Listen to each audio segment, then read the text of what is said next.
ancient sounds, and accompanying her throat singing is this slowly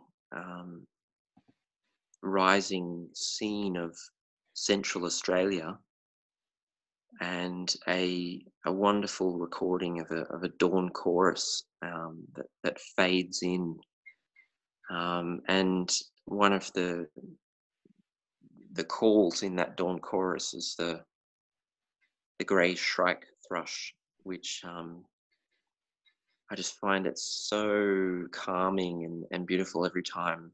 You know, we're doing these tours, we're often like rolling into town just an hour or two before we have to perform, and everything's a little bit hectic. And you've got a tight schedule in Tassie.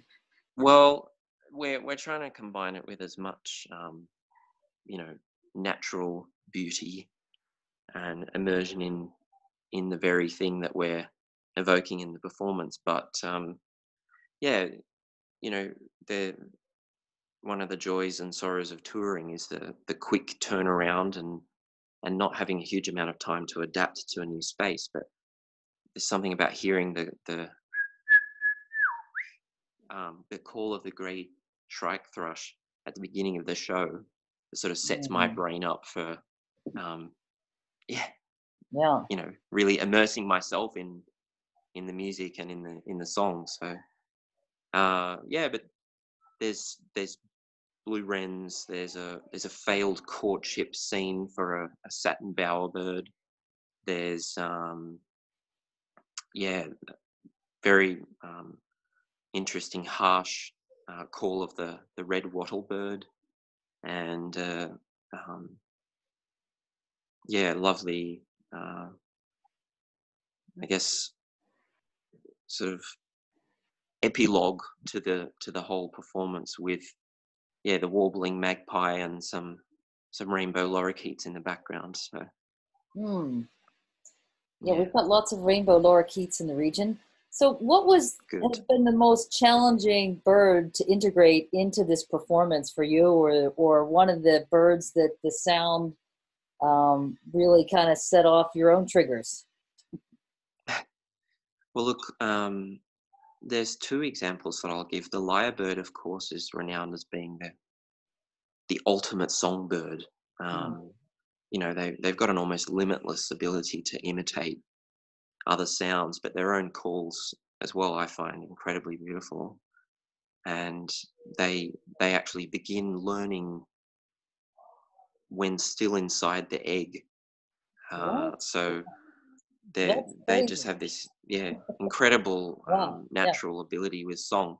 So how can you possibly imitate that, or you know, capture the essence of that in the canon of classical music? And one of the interesting thoughts that we had is that, you know, lyrebird genes are some of the oldest songbird genes.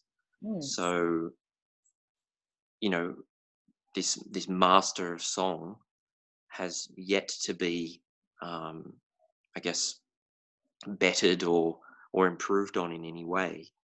And we thought about, you know, composers of the classical tradition, and we really thought about Bach as being a composer whose music sort of stands out above all the rest. And so the audience is able to enjoy listening to the lyrebird unaccompanied for a few minutes, and then I join in slowly with Bach's prelude in G major from the first suite for solo cello. So it's just kind of, I guess, lifting the hat a little bit to the ultimate songbird and then the ultimate composer of classical music as well. But the other example is the red wattlebird, which you know, the honey eater genus is one of the most important and diverse in Australia. But the wattlebirds in particular have this extraordinarily harsh call, and it's not what, you know, you normally associate with song at all. But Simone commissioned her colleague from university David Lang, not to be confused with the New York-based composer, but an Australian-based David Lang, who was given a number of options for birds that he could choose, and he went with the red wattlebird. So he's written this piece for solo violin, which is just extraordinary. It's Wow. we think of it as one of the hits of the show now. And when Simone first received it, she thought, "Oh my God, what am I going to do with this? This is not about song. This is just noise." But that's exactly what it's like being in Australia and listening to birds. Some of the times they are noisy. Yeah. Their calls are harsh, and they're influenced by this competitive nature that Australian birds have because of the rich sugar content of a lot of their diet, and so they're always hyperactive, and they're always much more territorial and just competitive by nature than most species in other parts of the world because of their diet. And so I think the wattlebird sucking on flowers all day long, it's probably one of them. I'd never thought of that The as being birds. because of the sugar rush. Well, that's the story that Tim Lowe tells in his book. He talks Hmm. about the evolution of our species as a product of our environment, our harsh environment, and also our sugar-rich plants. And they get hyper off it, and they want to defend their patch of sugar-rich flowers. So yeah, it's really fascinating book. I mean, I recommend to anyone listening, if you haven't already read it, do try to speed read it before our performance, because we try to cover the major points from the book, but it is something I think anyone who loves Australian birds, but anyone who loves birds in general should read to understand the evolutionary process there. Yeah, sounds fascinating. I haven't had a chance to dive into that yet, but I'll definitely do that before the show next week. So why don't you Yeah, just great. help recap for us? You're doing pretty much a little mini tour of Tassie through many little country towns. Do you want to run through your whole, do you have that right in front of you to run through the agenda for us so that Yeah, anyone I do. listening can see where they can catch you? I wouldn't even necessarily call it a mini tour. Like it's a reasonably comprehensive tour of Tasmania. That It is I did actually. get a post from some upset resident of Launceston wondering why we weren't playing there. But This is why I had to say mini tour, because we have only two main well, cities and you missed one. But we're thrilled that you're coming down to the East Coast. So we didn't feel we could compete with Monofoma, yeah, so that's why Launceston fell off the list. But yeah, it's a tour that's designed to reach out to the regional areas of the state, but also to allow us to explore the classic natural wonders. So we begin on the 16th of January, just next Wednesday, in Swansea, and you'll find us the following day frolicking around Frassinay National Park, I presume. yes, That that's very nice. evening we're in St Helens, Thursday the 17th at the Portland Memorial Hall.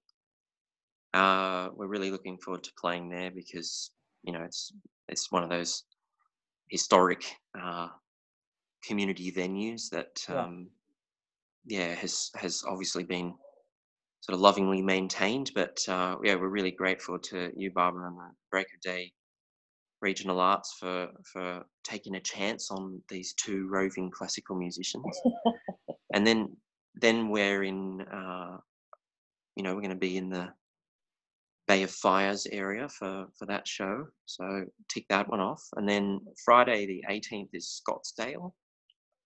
Saturday the 19th is Deloraine at the Little Theatre. Sunday the 20th is at Spreyton at the Hans Vonk Music House. Monday the 21st is at Burnie supported by the Burnie Arts Council, which is really wonderful. And then we're very excited for the show on the 22nd, Tuesday 22nd. We're actually been invited by the Bob Brown Foundation to perform the show live in the Tarkine. Oh. So we're supporting the campaign to save that incredible old growth forest, and we figured out a way to go off grid and perform the show for whoever we can find out there. So that's a free performance, but obviously supporting a great cause. And Wednesday the 23rd, we're in Queenstown at the beautiful Paragon Theatre, which is been beautifully restored in recent years. So we're excited to head out west, and then we'll obviously be in range of Cradle Mountain and the walls of Jerusalem. I think we're going to try and trek out there. Fantastic. And then on Saturday the 26th, Australia Day, we're playing in Franklin at the Palais Theatre. Sunday the 27th, we're on Bruny Island, playing at Adventure Bay, which I'm pretty excited about. And the final performance is on the 29th of January, Tuesday the 29th in Hobart at the beautiful Town Hall. So, big journey, but so much beauty. And as has always been the case with regional touring, I've done quite a lot in the last few years. It's something I'm now very passionate about. There are just so many wonderful communities and community groups out there, just like the Breakaday Regional Arts, who are so generous in welcoming and supporting culture in their communities. And I guess it's a mission of mine to